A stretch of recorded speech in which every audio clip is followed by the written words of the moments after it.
Did you know that 1 in 100 people worldwide are diagnosed with autism? Research also indicates that there are more and more people in the world being diagnosed with conditions on the autism spectrum every year.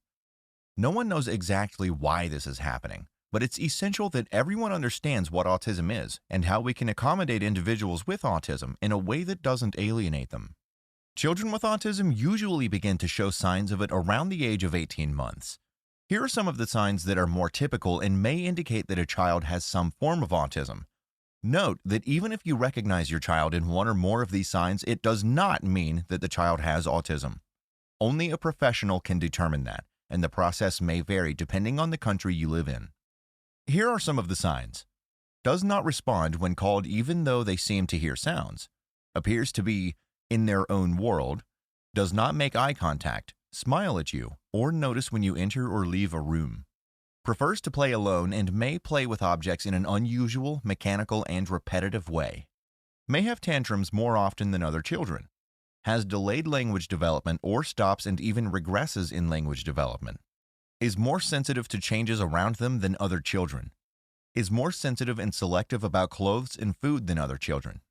It's also quite common for children with autism to have additional diagnoses such as intellectual disabilities, ADHD, or Tourette's syndrome.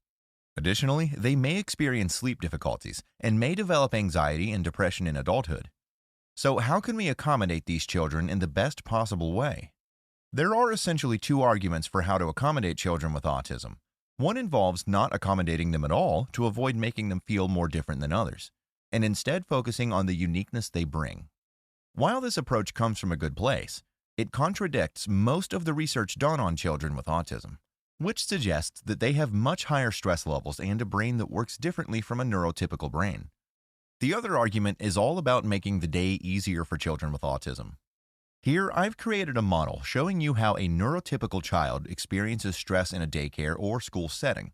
You can see that things like being in a hurry and having new staff add stress to the child, but it still stays below both the danger threshold and the tolerance threshold for how much a child can handle before becoming overwhelmed.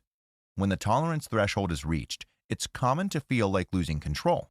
The resulting emotions and unrest become so uncomfortable that they seem insurmountable to handle.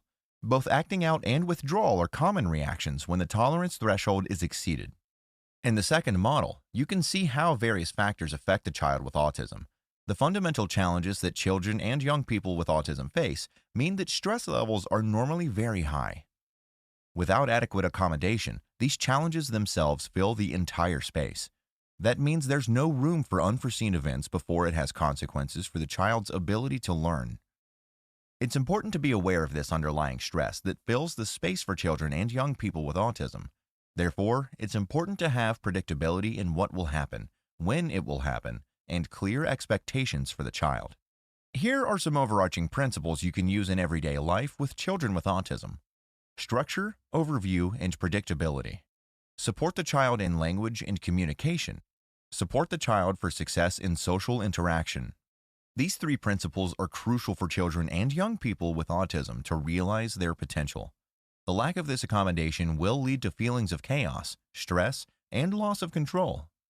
Such feelings hinder learning, both academically and socially for the child.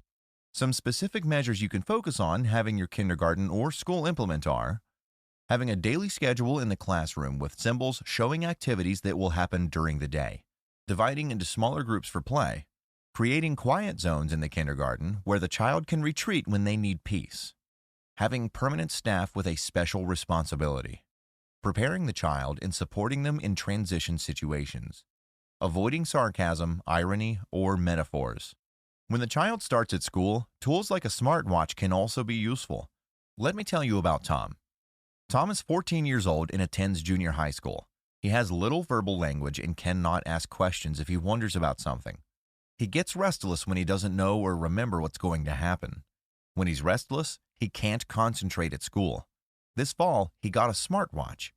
Every Friday, he plans the next week together with his teacher.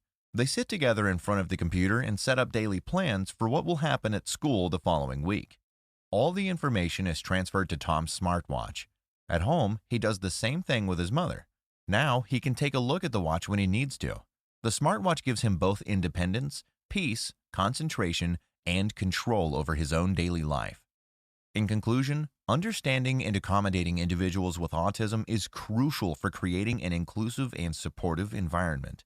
By providing structure, predictability, and support in language, communication, and social interaction, we can help children with autism thrive and reach their full potential. If you enjoyed this video, a like and comment would be wonderful. Thanks for watching, and have a great day.